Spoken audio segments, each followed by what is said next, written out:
Hello friends, नमस्ते, प्रणाम। हमारे चैनल में आप सभी फ्रेंड्स का स्वागत है और अभिनंदन है। तो हम लोग बहुत ही प्यारा शिव विवाह गीत लेकर आए हैं। अगर अच्छा लगेगा तो लाइक शेयर सब्सक्राइब ज़रूर कीजिएगा और कमेंट बॉक्स में ज़रूर बताइएगा कि ये शिव विवाह गीत आप लोगों को कैसा लगा। तो चलिए सुनाते हैं। हर हर महादेव आप सभी को।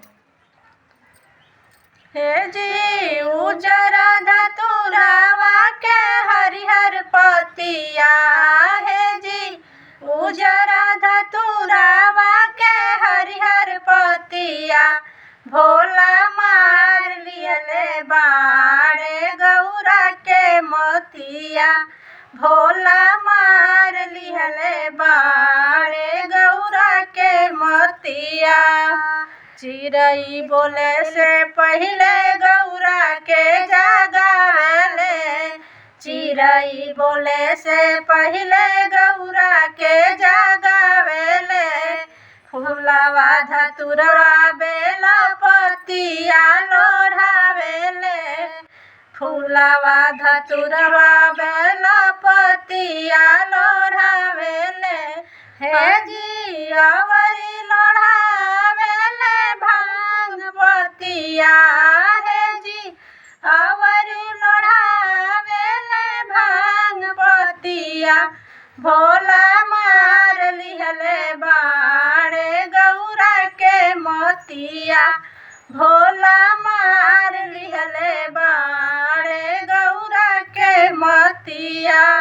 भंगिया पिसत गौरा बोलेली बचनिया, कइले तिए भोला खेतिया किसनिया, भंगिया पिसत गौरा बोलेली बचनिया, कइले तिए भोला खेतिया किसनिया, उपजाई देती खेतवा में बासमतिया, उपजाई देती खेतवा में बासमतिया, भोला मार लिहले बाड़े गौरा के मोतिया, भोला मार लिहले बाड़े गौरा के मोतिया, हे जी उजरा धतुरावा के हरिहर पतिया,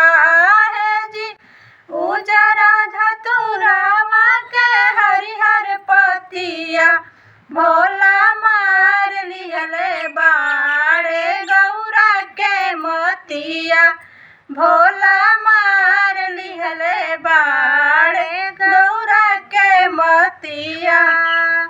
आरी आरी बोला भोला धान समतिया, आरी आरी बोले भोला धान समतिया, बिचवा में बोई दिहले भंगिया पतिया, हे जी बिचवा में बोई दिहले भंगिया पतिया, भोला मार लिहले बाड़े गौरा के मोतिया, भोला मार लिहले बाड़े गौरा के मोतिया, हे जी उजरा धतुरावा के हरिहर पतिया, हे जी उजरा धतुरावा के हरिहर पतिया, भोला मार लिहले बाड़े गौरा के मोतिया, भोला मार लिहले बाड़े गौरा के मोतिया।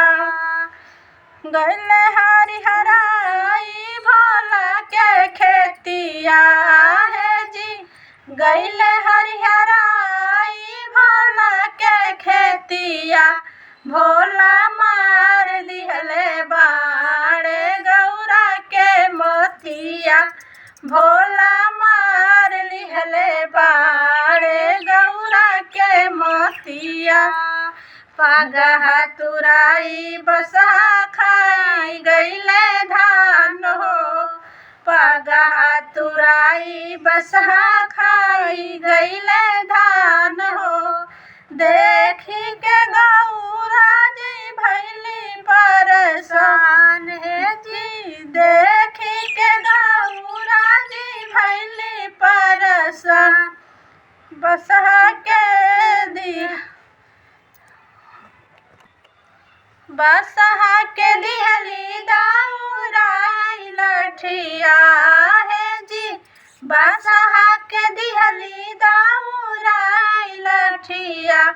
भोला मार दिहले बाड़े गौरा के मतिया, भोला मार दिहले बाड़े गौरा के मतिया।